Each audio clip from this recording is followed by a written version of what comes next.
everyone, welcome back to my channel. This is Samriddhi Saklani, a first year MBBS student studying at a government medical college. So today's video is going to be about the important physics units and chapters that you need to focus on in the last 2 months that you have for NEET 2026. So video start करते हैं. सबसे important unit is going to be modern physics. I think ये बहुत ज़्यादा ignored जो है unit है. क्यों? क्योंकि ये 12th के लास्ट क्लास में आती है और बच्चों पे इतना टाइम बच नहीं पाता है कि उस यूनिट पे जो है ध्यान दे सके. सो ये बहुत ही इग्नोर्ड है, लेकिन इग्नोर्ड होनी नहीं चाहिए क्योंकि इट इज़ वेरी क्रूशल. इससे on an average 5 to 6 questions आते हैं. फर्स्ट जो ईयर्स के मेरे पर डेटा है उसके क्वेश्चंस के अकॉर्डिंग 5 to 6 क्वेश्चंस आते ही आते हैं इस यूनिट में. Then the second unit is current electricity. Again an important unit. और करंट इलेक्ट्रिसिटी आई थिंक इसका कुछ पार्ट जो है वो काफ़ी इजी है एंड देन अगेन कुछ पार्ट जो है वो थोड़ा कॉम्प्लेक्स है. तो आई सजेस्ट यू कि इसके एटलीस्ट फॉर्मूलाज और बेसिक जो कॉन्सेप्ट हैं इनके रिलेशंस, जैसे करंट वोल्टेज का relation, Ohm's law of force और उसके एप्लीकेशन, ये सब चीज़ें जो है ढंग से जो है देख लीजिए. जो इजी पार्ट है वो आप इसका एटलीस्ट कंप्लीट कर लीजिए, उसको मास्टर कर लीजिए अगर आपने बिल्कुल अभी तक नहीं किया. और अगर आपने कर लिया है मोस्ट ऑफ द पार्ट, तो अब आप इसको जो वैसे क्वेश्चन है, इसके जो ट्रिकी क्वेश्चन है उनको करने पे ध्यान दीजिए. Then the third unit, units और डायमेंशन. ये एक बहुत इजी और बहुत ज़्यादा स्कोरिंग यूनिट है. इसके एटलीस्ट 3 से 4 क्वेश्चंस आते हैं हर साल, और इस साल भी 3 से 4 क्वेश्चंस आने के चांसेस हैं. तो इसको जो है अच्छे से कर लीजिए. और यूनिट्स और डायमेंशन का एक अच्छी बात मैं कहूँगी कि कुछ क्वेश्चंस नीट में ऐसे आते हैं कि आप जस्ट उसकी मतलब डायमेंशंस देख के भी उसके आंसर को डिड्यूस कर सकते हैं. तो ये जो इसकी एप्लीकेशन है काफ़ी अच्छी है और ये chapters most of the students कर ही लेते हैं और करना भी चाहिए, इंपॉर्टेंट है. Then rotational motion. अब ये थोड़ा सा कंट्रोवर्शियल है क्योंकि बच्चे इसको डिफ़िकल्ट मानते हैं. होता भी है थोड़ा tricky, but I think 11th का चैप्टर है और अगर बच्चे स्टार्टिंग में इस पे ध्यान दे लें तो ये बहुत ज़्यादा मतलब एक अच्छा स्कोरिंग टॉपिक बन जाता है. एटलीस्ट मेरे लिए तो था, क्योंकि रोटेशनल मोशन बाकी बच्चों को उतना अच्छे से, मतलब कुछ बच्चे जो होते हैं वो कर लेते हैं ढंग से, पर मोस्ट ऑफ द स्टूडेंट थोड़े से डरते हैं. पर ये डरने वाला सब्जेक्ट मतलब चैप्टर यूनिट नहीं है. अब मैं 2 महीने में अगर किसी ने चैप्टर नहीं करा है तो अब मैं कहूँगी कि अगेन इसके बेसिक जो भी मैं चैप्टर्स बता रही हूँ उन सबके बेसिक्स एटलीस्ट कंप्लीट कर लीजिए अगर नहीं करें. अगर कर लिए हैं तो अब ट्रिकी क्वेश्चंस को उसमें अपने क्वेश्चन पेपर जो आप लगा रहे हैं, अब 2 महीने में क्वेश्चन पेपर लगाने का ही काम होता है. तो उन चैप्टर्स के जो ट्रिकी क्वेश्चंस हैं वो सॉल्व कीजिए, PYQ सॉल्व कीजिए, और वो जो क्वेश्चन पेपर्स आपको मिल रहे हैं, आप क्वेश्चन पेपर जो लगा रहे हैं उनसे इसके ट्रिकी क्वेश्चंस वगैरह करने का ट्राई कीजिए. फिर आते हैं हम रे ऑप्टिक्स पे.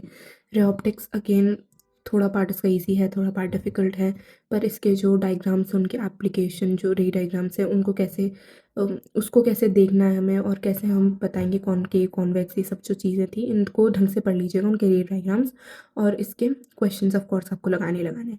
देन सेमीकंडक्टर ईजी यूनिट है, और पर यह है कि ये लास्ट में आती है 12th के, तो बच्चे इग्नोर कर देते हैं, पर इग्नोर नहीं करनी है. सेमीकंडक्टर्स निपटा लीजिए, ईजी यूनिट है.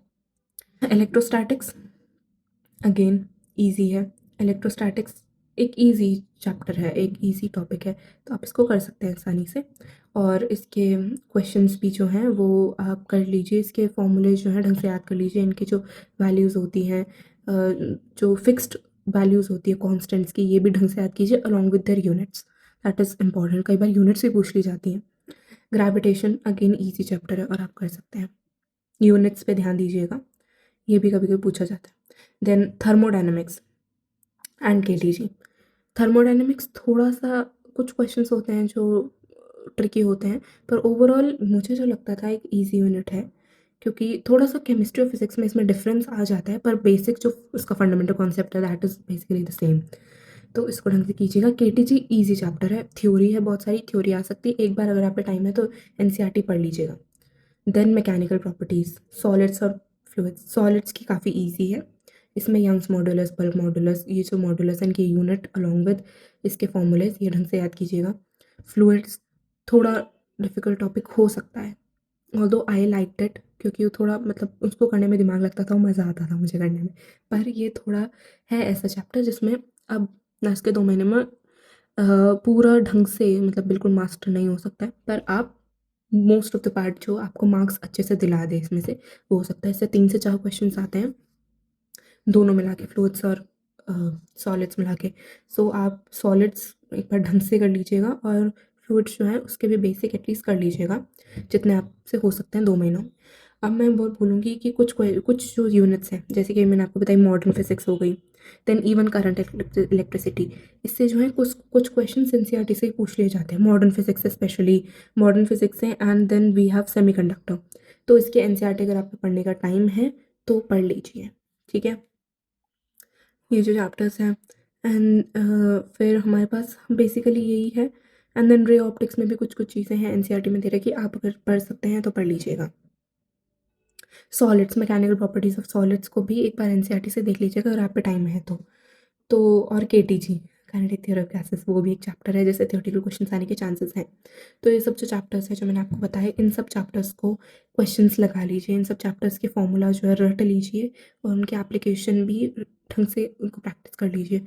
उनके डायमेंशंस, उनके जो हमारे यूनिट्स हैं, ये भी ध्यान रखिएगा। आई होप कि जो भी लोग हैं, जो भी नीट एस्पिरेंट्स हैं, उनका जो भी उनका ड्रीम कॉलेज है और जो भी वो चाहते हैं वो उनको मिल जाए, अच्छे से क्वालिफाई कर जाएँ, गवर्नमेंट मेडिकल कॉलेज में चले जाएँ। And yes, that's it for the video. Bye bye, thank you, take care, all the best.